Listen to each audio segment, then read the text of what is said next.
Personal na nagtungo sa Sitio Mapita, Barangay Luwag sa Aguilar, Pangasinan, kahapon March 27, ang First Spouses League of Pangasinan na pinamumunuan ni Maan Tuazon Gico.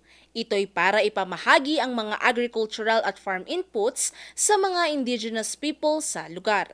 Ang hakbang na ito, bahagi ng pagsisikap na maiangat ang antas ng pamumuhay ng mga katutubo, lalo na sa mga tinaguriang geographically isolated and disadvantaged areas o GDAS. Ayon sa mga opisyal ng First Spouses League, ang programang ito ay patunay ng kanilang pangako na hindi papabayaan ang mga IP sa probinsya. Sa pamamagitan ng mga ibinigay na farm inputs, inaasahan na matutulungan ang mga katutubo na mapaunlad ang kanilang agrikultura at mas mapalakas ang kanilang kabuhayan. Bukod sa mga binhi at kagamitan sa pagsasaka, nagbigay rin ng pagsasanay kung paano mas mapapaunlad ng mga katutubo ang kanilang ani gamit ang makabagong pamamaraan.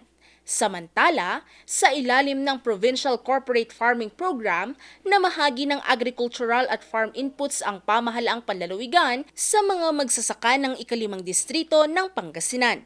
Ang programang ito ay nakatuon sa pagpapalakas ng sektor ng agrikultura sa probinsya sa pamamagitan ng paggamit ng modernong teknolohiya at farm mechanization. Personal itong inihatid ni First Spouses League Chairperson Maan Tuazon Gico, katuwang ang ilang opisyal ng pamahalaang panlalawigan. Layo ng aktibidad na ito na maiangat ang produksyon ng mga lokal na magsasaka at mga kooperatiba upang masiguro ang sapat na supply ng pagkain sa lalawigan.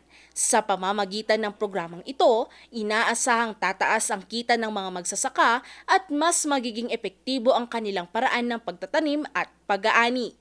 Valerie Dismaya, RNG News.